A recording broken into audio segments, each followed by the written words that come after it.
అపర్ణ రాజ్‌ని చూసింది అన్న సంతోషం కన్నా, రాజ్‌కి, యామినికి పెళ్లి జరుగుతుందని, తన చేతుల మీదుగానే ఆశీర్వదించాల్సి వచ్చిందని, అది కావ్య కళ్ళ ముందు జరగడం ఇంకా బాధను కలిగిస్తుంది.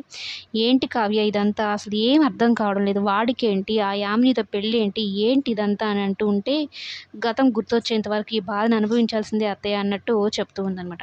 ఇక కావ్య ఓర్పును చూసి అపర్ణ చాలా మెచ్చుకుంటుంది. ఒక అమ్మలాగా నువ్వు తనని కాపాడుకుంటూ వస్తున్నావనైతే చెప్పి, అలాగే త్వరగా వాడిని గతం గుర్తొచ్చేలాగా చేయాలి. న్యాచురల్‌గానే గుర్తు రావాలి అంటున్నావు.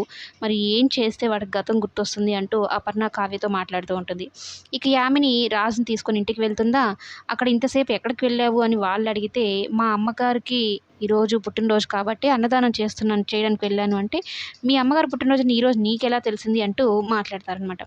అయితే అసలు విషయం చెప్తాడు. ఇంట్లో రుద్రాణి ఒక పెద్ద రచ్చనే సృష్టించుంటుంది. రాజ్‌కి శ్రద్ధాంజలి ఘటించాలి అనైతే అందరితో మాట్లాడుతూ ఉంటే, ఇన్ని రోజులు కావ్య అడ్డుపడుతూ ఉండింది. కావ్యని పిచ్చిది అన్నట్టు అనుకునేవాళ్ళు. ఇప్పుడు అపర్ణ అడ్డుపడేసరికి రుద్రానికి ఒక ఆలోచనొస్తుంది. ఏదో దీని వెనకాల ఏదో ఉంది. అది కనుక్కోవాలి అనైతే అనుకుంటూ ఉంటే, రాజ్‌కి కావ్యను అలాగే అపర్ణను చూసిన సంతోషంలో ఏదో ఒక తెలియని హ్యాపీనెస్ ఉంది. నాకు వాళ్ళిద్దరితో మాట్లాడున్నా, వాళ్ళిద్దరితో ఉంటున్నా కూడా ఏంటదనైతే అనుకుంటూ ఉంటాడు.